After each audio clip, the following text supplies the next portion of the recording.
सोचिए, एक छोटा व्यापारी सिर्फ इसलिए जेल चला जाए क्योंकि उसने पैकेजिंग पर जानकारी ठीक से प्रिंट नहीं की, या एक किसान का सामान जब्त हो जाए सिर्फ एक छोटे से नियम के उल्लंघन पर। क्या ये सही है? क्या ये ईज ऑफ लिविंग है? यही समस्या भारत में दशकों से चली आ रही थी, जहां छोटे उल्लंघनों के लिए भी जेल की सजा का प्रावधान था। लेकिन अब सरकार ने एक बड़ा कदम उठाया है, जन विश्वास विधेयक 2, जिसमें 16 कानूनों के 355 प्रावधानों को बदला गया था। क्या है ये बिल? क्यों कहा जा रहा है कि ये भारत की गवर्नेंस में सबसे बड़े सुधारों में से एक है?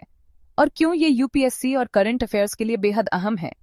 आज हम इसी की गहराई में जाएंगे। भारत में कानूनी बोझ, लीगल बर्डन और कंप्लायंस का डर लंबे समय से व्यापार, उद्योग और आम नागरिकों के लिए बड़ी रुकावट रहा है। छोटे नियमों के उल्लंघन पर भी जेल का प्रावधान, जिससे करप्शन और हैरासमेंट के मौके बढ़ते थे। अदालतों पर लाखों केस का बोझ, जिनमें से अधिकांश माइनर वायोलेशन से जुड़े होते थे। इसका नतीजा, व्यापारियों का ईज ऑफ डूइंग बिजनेस प्रभावित, आम नागरिक का ईज ऑफ लिविंग कम। निवेशकों के लिए भारत की इमेज पर असर। सरकार ने कहा, हमें क्रिमिनलाइजेशन ऑफ माइनर ऑफेंसेस को खत्म करना होगा।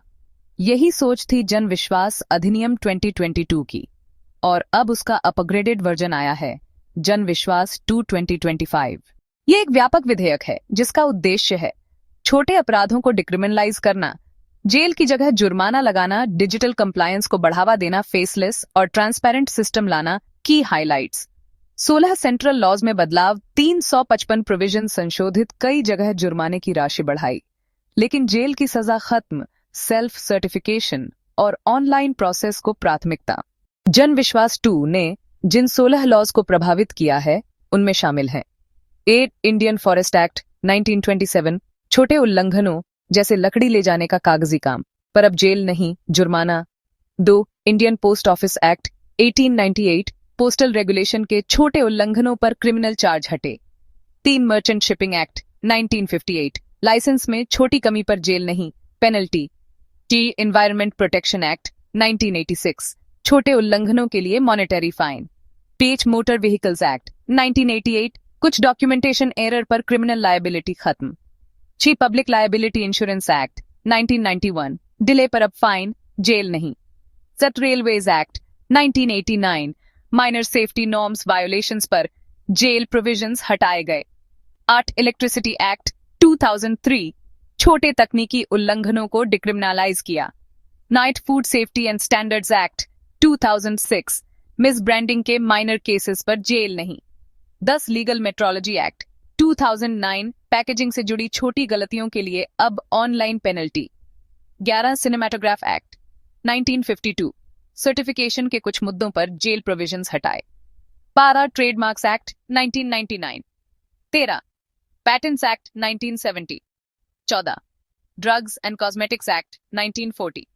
15 information technology act 2000, aircraft act 1934।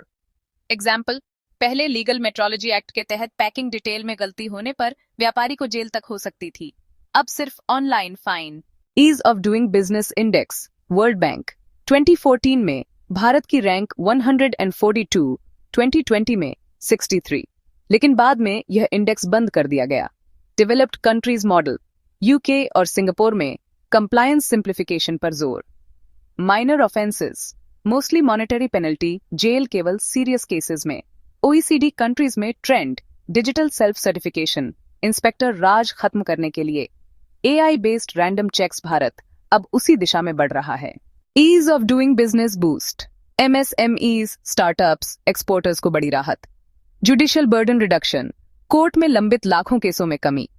Corruption control, क्योंकि फिजिकल इंस्पेक्शन कम, ब्राइबरी के मौके घटेंगे। एफडीआई ग्रोथ, इन्वेस्टर फ्रेंडली माहौल, ग्लोबल ट्रस्ट बढ़ेगा। गवर्नेंस 2.0, फेसलेस प्लस डिजिटल, पारदर्शी सिस्टम। इम्प्लीमेंटेशन गैप, स्टेट्स और डिपार्टमेंट्स को तेजी से अडेप्ट करना होगा। अकाउंटेबिलिटी इश्यू, डिजिटल सिस्टम में भी मॉनिटरिंग जरूरी है। कॉर्पोरेट मिसयूज का डर, माइनर ऑफेंसेस में लापरवाही बढ़ सकती है। जन विश्वास 2.0 सिर्फ एक विधेयक नहीं है, यह गवर्नेंस का माइंडसेट शिफ्ट है, जहां सरकार कह रही है, हम नागरिकों पर भरोसा करते हैं। यही भरोसा भारत को इनोवेशन इकोनॉमी और $5 ट्रिलियन ड्रीम की तरफ ले जाएगा। आपको क्या लगता है, यह सुधार सही दिशा में है या इससे मिसयूज बढ़ेगा? नीचे कमेंट में बताइए। और अगर आपको यह वीडियो हेल्पफुल लगे तो लाइक करें, शेयर करें और चैनल को सब्सक्राइब करना न भूलें।